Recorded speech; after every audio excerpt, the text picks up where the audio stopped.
बिस्मिल्लाहिर्रहमानिर्रहीम, अस्सलाम वालेकुम। मैं हूं समर अब्बास, आपको अपने चैनल पर खुशामदीद कहूंगा। आज नाज़रीन बड़ा इंटरेस्टिंग डे रहा सुप्रीम कोर्ट ऑफ पाकिस्तान के एतबार से। आज 6 जजेस के हवाले से, 6 जजेस के ख़त के हवाले से सुप्रीम कोर्ट ऑफ पाकिस्तान में बड़ी अहम समाअत हुई और chief justice of Pakistan justice Qazi Faez Isa ने एक बहुत ही यानी कि इंपॉर्टेंट आज एक इंदिया दिया है। इसमें फुल कोर्ट बेंच बनाने का इंदिया दे दिया है। ये बहुत ही इंपॉर्टेंट आज की ये डेवलपमेंट है और आज हुकूमत को भी थोड़ा सा रगेदा गया है। लेकिन चीफ जस्टिस ऑफ पाकिस्तान के वाले से एक बड़ी इंपॉर्टेंट चीज़ है, वो मैं आगे चल के आपसे बात करूंगा। अटॉर्नी जनरल और जो सुप्रीम कोर्ट बार एसोसिएशन है वो हैंड एंड ग्लव नजर आए इस मामले के ऊपर। ये क्या रहा माजरा। अच्छा, इसके अलावा एक और चीज़ है जनाब, वो ये है कि वो जो मशकूक पुरस्कार किस्म के खतूत जो है धमकी आमेज, वो मिलने का सिलसिला आज भी जारी रहा। वो सिलसिला बढ़ चुका है। इस्लामाबाद हाई कोर्ट से बढ़ते बढ़ते ये मामला अब सुप्रीम कोर्ट ऑफ पाकिस्तान के भी चीफ जस्टिस समेत 4 जजेस को ये खत मौसूल हुआ है, जिसमें फिर वही जो है वो पाउडर निकला उस खत के अंदर से। लाहौर हाई कोर्ट के 4 जजेस को भी यह खत मौसूल हुआ और यह खत कहां से आया है यह भी पता लग गया है। आपको बताएंगे जनाब के रेशमा का ताल्लुक किस शहर से खत आ रहे हैं। और इसके अलावा जनाब हम बात करेंगे साइफर केस की। साइफर केस में बड़े ही इंपॉर्टेंट रिमार्क्स दे रहे हैं जस्टिस मियां गुल हसन औरंगजेब, और आज भी इस पर बड़ी इंपॉर्टेंट समाअत हुई है। मैं कल ये बात कर चुका हूँ सुबह वाली वीडियो में कि मुझे ये लगता है कि साइफर केस जो है ये अब 1 से 2 दिन का मेहमान रह गया है। उसके बाद इस केस में भी खान साहब को जो है उनकी सज़ा जो है सस्पेंड हो जाएगी, उन्हें ज़मानत मिल जाएगी इस केस के अंदर भी। अच्छा, फिर जो अगला मामला जनाब, वो आज 5 वज़ीरों को मज़ीद वजारतें दे दी गई। अलीम खान को बड़ी वजारत मिल गई, यानी सबसे बड़ी वजारत, सबसे इंपॉर्टेंट वजारत है वो अलीम खान को मिल गई है। और फिर जनाब ट्विटर की बंदिश के वाले से भी बात करेंगे, ये बड़ा इंपॉर्टेंट मामला है। इस पर आज जो इस्लामाबाद हाई कोर्ट के चीफ जस्टिस ने तो हाथ जोड़ के कह दिया, भाई खोल दे, मेहरबानी करें, बहुत हो गया है। सेक्रेटरी दाखिला को 17 अप्रैल को तलब किया गया है। फिर जनाब अगली जो खबर है वो पिलडैट ने एक बड़ा ज़बरदस्त किस्म का इंकशाफ किया है। पिलडैट ने NA 128 सलमान अकरम राजा वाले हल्के का जायज़ा लिया है और पिलडैट का ये कहना है कि उनके जो मुताबिक फॉर्म 45 का जायज़ा लिया गया है, उसके मुताबिक सलमान अकरम राजा पाकिस्तान तहरीक इंसाफ के 43,000 वोटों से कामयाब हो रहे थे, लेकिन उन्हें हरा दिया गया इलेक्शन। इसमें बात होगी। फिर राना सनाउल्लाह बोल पड़े मोहसिन नकवी के वाले से। बड़ी इंपॉर्टेंट ये चीज़ है, नून लीग के हल्कों से मोहसिन नकवी के वाले से बड़े अजीब व गरीब किस्म के बयान सामने आना शुरू हो गए हैं। इन तमाम खबरों में बात करेंगे आज की इस वीडियो में। आपसे रिक्वेस्ट है कि अगर आपने अब तक मेरे चैनल को सब्सक्राइब नहीं किया हुआ तो चैनल को सब्सक्राइब कर लें, वीडियो को लाइक करें और बेल आइकन प्रेस करें ताकि आपको तमाम वीडियो की बर वक्त अपडेट मिल जाया करें। और अपना फीडबैक बाय द वे दिया करें कमेंट सेक्शन में। अच्छा, ये जो मामला है, थोड़ा इंट्रो लंबा हो गया, इसके लिए माजरत खाऊं। अच्छा, ये जो सुप्रीम कोर्ट ऑफ पाकिस्तान में आज 6 जजों का मामला, 6 जजों के हद का मामला आज डिस्कस हुआ। अच्छा, चीफ जस्टिस साहब ने ना सारा मामला डाल दिया आज। जी जो देखें जी, सोशल मीडिया पे बड़ी तनकीद कर दी लोगों ने। जो है जिलानी साहब, तसद्दुक़ जिलानी साहब पे बड़ी सख्त तनकीद कर दी गई। वो अपनी सर्विसेज देने के लिए हाजिर थे जनाब, उन पर इतनी तनकीद की गई कि वो जनाब बंदा साइड पे हो गया। तो तसद्दुक़ जिलानी साहब ने तो ऐसी कोई बात लिखी नहीं अपने उस खत के अंदर जो उन्होंने वज़ीर-ए-आज़म को लिखा था कि भाई मैं क्यों इस कमीशन की सरबराही से माजरत कर रहा हूँ या रिक्यूज़ कर रहा हूँ। उन्होंने तो लिखा था कि मुझे तो एक तो जो जजेस का खत है वो इंस्टीट्यूशनल लेवल पे, यानी सुप्रीम कोर्ट ऑफ पाकिस्तान के लेवल पे ही उस मामले की जांच पड़ताल तहकीकात होनी चाहिए। और दूसरा वो ये कह रहे हैं कि TOR जो है वो मुताबिकत नहीं रखते जो 6 जजेस के इल्जामात हैं। तो इसलिए यह वजह उन्होंने बताई कि भाई मैं अलग हुआ हूँ इस खत की इंक्वायरी से, इस सारे मामले की। तो चीफ जस्टिस अभी भी जो है वो PTI को या बाकी लोगों पर तनकीद करके, यानी जो तनकीदी लोग हैं, उन्होंने एक बड़ा अहम काम करने जा रहे थे, बड़ा काम तसद्दुक़ हुसैन जिलानी साहब, उन्हें इस काम से जो है वो अलग कर दिया गया। अच्छा, बाकी भी ज़्यादातर चीफ जस्टिस आज की समाअत के अंदर अपनी वजाहतें देते रहे कि मैं अदालत की जो है वो सैंक्टिटी, उस पर किसी किस्म का कॉम्प्रोमाइज़ नहीं करूँगा। मैंने 6 जजेस को बुला के सुना, ये हुआ वो हुआ। तो बाकी जजेस अलबत्ता जो हैं वो इस केस के वाले से बात करते रहे, इस पर बात होती रही। यानी कि इस पर किसी सीनियर साफ़ी ने ट्वीट भी किया था कि एक जज जो है वो अपनी वजाहतें देता रहा, बाकी जो बेंच में शामिल 6 जजेस हैं वो केस के मेरिट के ऊपर बात करते रहे। ताहम इस पर जो आम चीज़ है, टेक अवे ये है कि चीफ जस्टिस ने इन दी एंड जाके कहा जी कि जो दस्तियाब 7 जजेस इस्लामाबाद के अंदर मौजूद थे, मैंने उन पर मुश्तमिल एक आज खुद नोटिस लेके बेंच बना दिया है, बाकी जजेस इस्लामाबाद में दस्तियाब नहीं थे।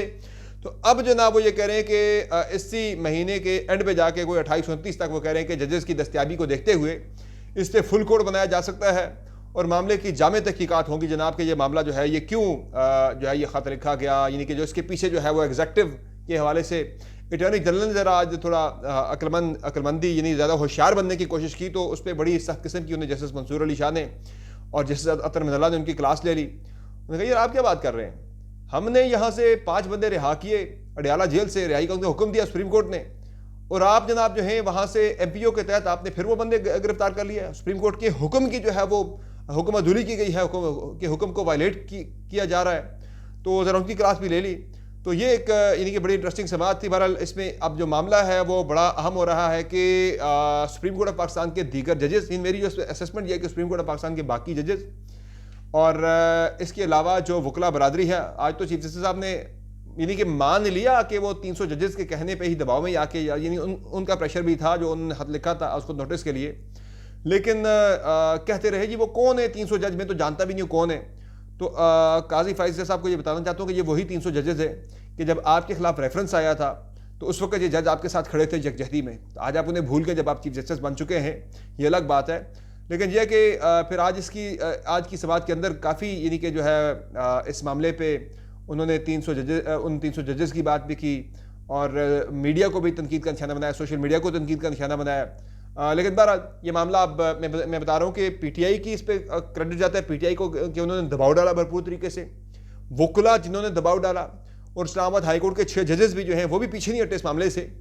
तब जाके ये मामला जो है अब वो एक फुल कोर्ट की तरफ जाता हुआ नजर आ रहा है। तो मैं ये समझता हूँ कि अगर कोई अज़्म हो ना, कुछ करना बंदा चाह रहा हो, कुछ अचीव करना चाह रहा हो, तो आप अचीव कर सकते हैं। तो ये पीटीआई के लिए, बाकी जमातों के लिए, बाकी वकला के लिए एक लेसन भी है इसके अंदर कि आप इतनी आसानी से अगर आप खुद ना चाहें, अगर आप खुद जो है वो सरेंडर ना करें, हिम्मत ना छोड़ दें, तो किसी मामले को भी अंडर द कारपेट या मट्टी पाव वाली पॉलिसी के तहत उससे अंडर द कारपेट नहीं किया जा सकता।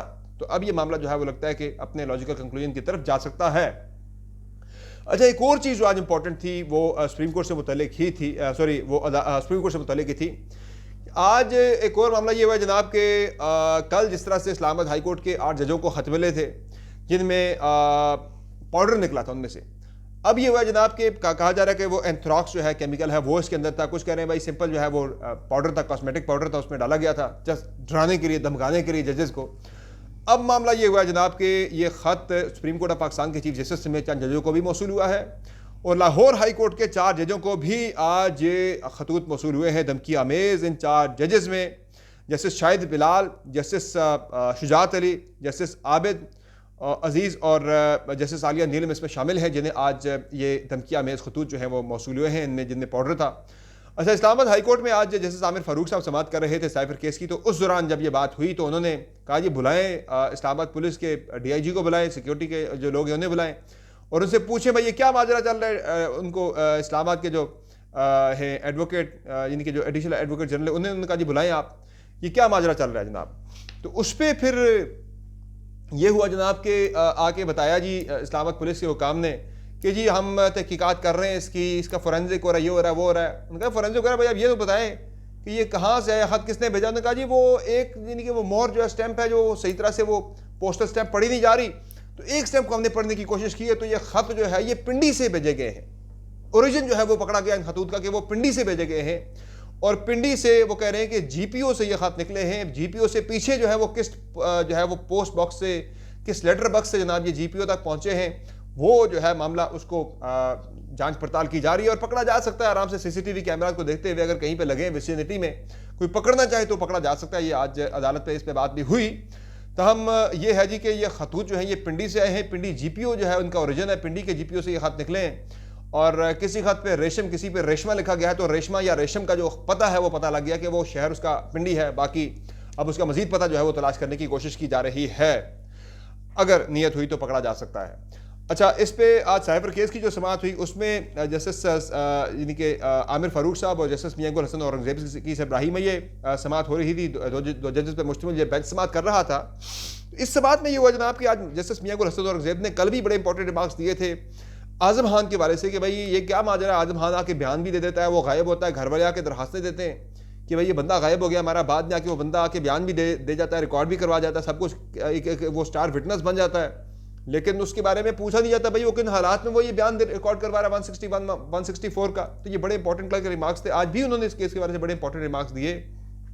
वो साइफर है कहाँ जो लीक हुआ, उन्होंने पूछा सलमान सफ्दर साहब से कि भाई एक साइफर चले गुम हो गए थे, बाकी कहाँ है। उन्होंने कहा बाकी भी नहीं आए थे। तो बहरहाल उसमें यही बात हुई जी, आज बताया भी गया सलमान सफ्दर की जानिब से कि जो शाह महमूद कुरैशी हैं उनकी तकरीर का मतन पढ़ के सुनाने का जी इसमें कहाँ कोई स्टेट का सीक्रेट कोई है वो लीक हो रहा है।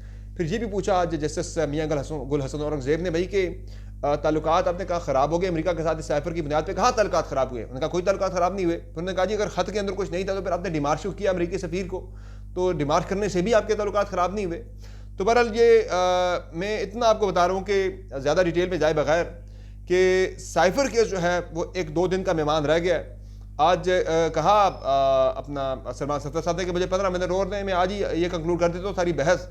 तो इस पर chief justice Islamabad high court Aamir Farooq साहब ने कहा जी आपको कल तक का टाइम देते, कल तक मुलतवी करते हैं समाअत, कल आप आएँ, कल आपको हम आधा घंटा मजीद सुनेंगे। तो ये आपके भले के लिए हम ये करें, आप इस पर करें, कल आपको खुल के इस पर सारी अपनी बात कर सकते हैं। तो मुझे ये लग रहा है कि कल शायद इस पर कोई कल या परसों तक जो है ये केस अगले 48 आवर्स में लगता है कि ये इसका फैसला महफूज हो जाए या फैसला इसका सुना दिया जाए, इसके ट्रायल जो है वो वाइंड अप हो जाएगा। ट्रायल का जो इसकी समाअत है इस्लामाबाद हाई कोर्ट में ये महफूज हो जाएगा फैसला, और खान साहब के हक में इसका फैसला ऑब्वियसली आना है। कम इसके चांसेस है कि ये रिमांड बैक हो जाए नीचे दोबारा से ट्रायल कोर्ट को। चांस यही है कि इसमें खान साहब की सजा मुअत्तल और उनकी अपील जो है वो मंजूर कर ली जाएगी। ट्विटर बंदिश के हवाले से आज समाअत इस्लामाबाद हाई कोर्ट में आमिर फारूक साहब ने समाअत की। उन्होंने एडिशनल सेक्रेटरी हैं जॉइंट सेक्रेटरी हैं वजारत दाखिला की, उन्हें तलब किया और उन्होंने कहा जी कि आप ज़रा बताएं, ज़रा जवाब तो दें हमें, क्यों आपने ट्विटर बंद कर रखा। उन्होंने कहा इलेक्शन गुजर गया, आप बस करें, मेहरबानी करें, ट्विटर खोल दें, आप एक्स को यानी कि खोल दें। तो जॉइंट सेक्रेटरी ने जी उन्होंने ला के खत दिया अपना, उन्होंने ला के अपना जवाब जमा करना, कहा मेरा ये जवाब आप पढ़ लें। उन्होंने कहा जवाब में तो कुछ है ही नहीं है, इससे अच्छा जवाब तो मेरा सेक्रेटरी जो है वो बना सकता है, मेरा पीए बना सकता है, आपने क्या जवाब बनाया ये। आगे से वो कहते हैं जी कि जॉइंट सेक्रेटरी साहब भी आप ऐसा करें कि खत का दूसरा सफ़ा ज़रा पढ़ लें। उस पर आमिर फारूक साहब ज़रा भरम भी हो गए, कहा जी आपको पता नहीं है कि अदालत में कैसे बात की जाती है आके। बहरहाल इसमें अब यही हुआ कि 17 तारीख को 17 अप्रैल को इस्लामाबाद हाई कोर्ट ने सेक्रेटरी दाखिला को तलब कर लिया कि भाई आके बताएं तो सही ज़रा आपने क्यों किया है। अलबत्ता जॉइंट सेक्रेटरी ने आज ये ज़रूर कहा जी कि इंटेलिजेंस एजेंसी, सिक्योरिटी एजेंसी, इसकी रिपोर्ट पर हमने एक्स को बंद किया है। इंटरनेट के ज़रिए पाकिस्तान में जो है वो यानी कि हालात की ख़राबी की जो है वो वजह बन सकती थी, तो इसलिए हमने ये जो है ट्विटर को बंद किया है पाकिस्तान के अंदर। तो आमिर फारूक साहब ने कहा जी इन चीज़ों से कुछ नहीं होता, इलेक्शन भी गुजर गया, आप मेहरबानी करें आप ट्विटर खोल दें। बाकी भी काफ़ी दावतों ने ये मामला टेकअप किया हुआ है, तो अब आप जो है ना इसे मेहरबानी करके खोल ही दें। तो बहरहाल अब 17 को जो है वो जब बुलाया गया तो जॉइंट सेक्रेटरी दाखिला ने कहा जी कि आप मेहरबानी करें सेक्रेटरी दाखिला को ना बुलाएं, तो किसी यानी हम दोबारा आपके पास हाजिर हो जाते। उन्होंने कहा नहीं भाई आप सेक्रेटरी दाखिला ही आएगा, वो आके जवाब देगा कि ये क्या हो रहा है। अच्छा, बाकी पिल डैट ने एक बड़ी इंटरेस्टिंग रिपोर्ट आज निकाली है, अपना एनालिसिस निकाला है। तो पिल डैट ने NA 128 जिसका फैसला महफूज हो चुका है जनाब कि मेंटेनेबल है या मेंटेनेबल नहीं है सलमान अकरम राजा की पिटीशन, ताहम इस पर पिल डैट ने एक रिपोर्ट निकाली है। पिल डैट की रिपोर्ट के मुताबिक 128 NA जो है NA 128 लाहौर है, यहाँ से सलमान अकरम राजा जो हैं उन्हें 13,553 वोटों से हरा दिया गया। और अब वो ये कहते हैं कि इसमें कोई जो सलमान अकरम राजा के जो है 56,000 वोट गिने ही नहीं गए, 56,000 वोट उनका काउंट ही नहीं हुआ, उनका वोट जो है वो बिल्कुल गिनती से निकाल दिया गया। तो अगर ये उनका वोट काउंट हो जाता है तो सलमान अकरम राजा ओन चौधरी के मुकाबले में इस हल्के से 43,000 वोटों की बढ़तरी से जीते हुए हैं, लेकिन उन्होंने ये इलेक्शन हरा दिया गया। अच्छा, अब इस मामले पे जनाब अगली जो चीज़ है वो ये है कि इस मामले पे ज़ाहिर है ये केस पे फैसला महफूज है कि भाई मेंटेनेबल है या नहीं है। ये खुलता है तो 200% जनाब जहाँ से सलमान अकरम राजा कामयाब हो जाएंगे। ये उन 4 हल्कों में शामिल भी है बाय द वे जिनके बारे में खान साहब ने कहा कि इन 4 हल्कों को खोलें। उनमें ओन चौधरी वाला ये हल्का सलमान अकरम राजा वाला, मियाँ नवाज शरीफ वाला NA 130 है, पेशावर से जो पेशावर से नूर आलम खान वाला हल्का है, और इस्लामाबाद के 3 हल्कों में से कोई भी एक हल्का है। इस्लामाबाद के 3 हल्कों का मैं खुद ज़ाती तौर पर वाकफ़ हूँ कि तीनों हल्कों से पाकिस्तान तहरीक इंसाफ 45,000 से ज़ायद की रीड से जीत चुकी थी, लेकिन तहरीक इंसाफ को ये तीनों हल्के हरवा दिए गए। तो कोई ये 4 हल्के खोलते हैं तो कोई शक नहीं, खान साहब ने कहा भी ये 4 हल्के आप खोल दें, ये हुकूमत उसी दिन रुखसत हो जाएगी। तो मैं इस बात से बिल्कुल तायद करता हूँ कि बिल्कुल ऐसा ही है। बाकी अभी 2 माह नहीं हुए, 2.5 माह नहीं हुए हुकूमत को बने हुए, 2 महीने भी पूरे नहीं हुए।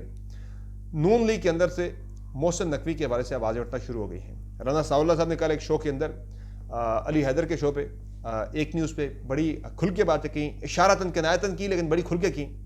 उन्होंने कहा जी कि शुक्र है मोहसिन नकवी साहब ने वजारत दाखिला तक इक्तफा किया है, अगर वो चाहते तो वज़ीर आज़म भी बन सकते थे। और उन्होंने कहा जी वो जो मर्ज़ी चाहे बन सकते हैं, वो जिस कमेटी में चाहे वो शामिल हो सकते हैं। तो वो बेसिकली उनको ना वो कर रहे थे, तंज कर रहे थे भाई कि वो जहाँ से आए हुए तो वो जनाब बड़े स्ट्रॉन्ग हैं कि वो शुक्र है वज़ीर आज़म का उन्होंने जो है वो नहीं किया मुतालबा, वो वज़ीर आज़म भी बन सकते थे। आजकल राना सनाउल्लाह काफ़ी अनकम्फर्टेबल हैं, और ये बात तो राना सनाउल्लाह को पता है कि उनको भी इलेक्शन जिताया जा सकता था, लेकिन अगर नहीं जिताया गया, वो वाहिद इस वजह से नहीं जिताया गया, यानी जिताया गया मैं बात कर रहा हूँ कि मोहसिन नकवी ने बनना था वज़ीर दाखिला, और राना सनाउल्लाह चूँकि उनका इसमें वो अपने आप को कसूरवार यही समझते हैं कि चूँकि मैं वज़ीर दाखिला था, आगे भी वज़ीर अगर जी जाता वज़ीर दाखिला का कंटेंडर होता, मोहसिन नकवी के रास्ते में एक रुकावट होता, इसलिए मुझे इलेक्शन जो है वो नहीं जिताया गया या हरवा दिया गया। ज़्यादा चांस तो यही है, गुमान यही है कि नहीं जिताया गया, जिस तरह से कुछ बाकी लोगों को जिताया गया। तो उन्हें ज़रा ग्रज है अंदर से मोहसिन नकवी के बारे से, लेकिन वो ज़रा पार्टी के मामलात हैं। हुकूमत जो है ज़रा नून लीग की फिर इस तरह से हुकूमत भी नहीं बनती थी। अगर ये कहते हैं कि मोहसिन नकवी के साथ बड़ा फेवर कर दिया गया, तो भाई नून लीग को भी तो फेवर किया गया है, आपकी पार्टी को फेवर किया गया, इसलिए आप खुल के बात नहीं कर पा रहे इस मामले के ऊपर। वरना अगर आप मेरिट पे मैंडेट लेकर आए होते तो फिर कोई कैसे किसी की जरूरत थी कि वो आके आपके मुंह से बड़ी वजाहतें छीन के रह जाए, सेनेट की सीटें भी निकाल के ले जाए। ये पीपल्स पार्टी के साथ जो हुआ वहाँ पे फैसल वाडस और एमकेएम और पीपल्स पार्टी ने वहाँ से फैसल वाडो को भी सीट दी। मैंने आपको बताया था कि जब एमकेएम ने ऑब्जेक्ट किया कि भाई हम फैसल वाडो को नहीं देंगे, तो उन्हें बताया गया, कहा गया कि भाई साहब ये सीटें जो आपकी हैं, इनकी बेसिस पे आप बात करने की हमारा सेनेटर एक और बनता है, क्या ये सीटें आपने जीती हैं? तो वहाँ एमकेएम वालों की बोलती बंद हो गई। बहरहाल एक और जो खबर है वो है 5 वज़ीरों को आज उनके कलमदान जो हैं वो आज उन्हें इजाफा कर दिया गया है। उन्हें यानी मज़ीद वज़ारतें आज दे दी गई हैं, जिनमें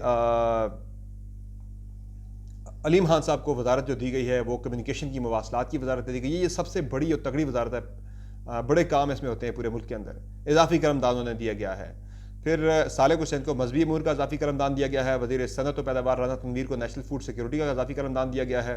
काबीना डिवीजन के नोटिफिकेशन के मुताबिक एहसन इकबाल साहब को बैन सूबाई राब्ता का करमदान दिया गया है इजाफी, और वज़ीर पेट्रोलियम मुस्तदक मलिक को आबी वसाइल का इजाफी करमदान सौंप दिया गया है। That's all for today. अगली वीडियो में फिर मुलाकात होगी, इजाज़त दीजिए, अल्लाह के बाद।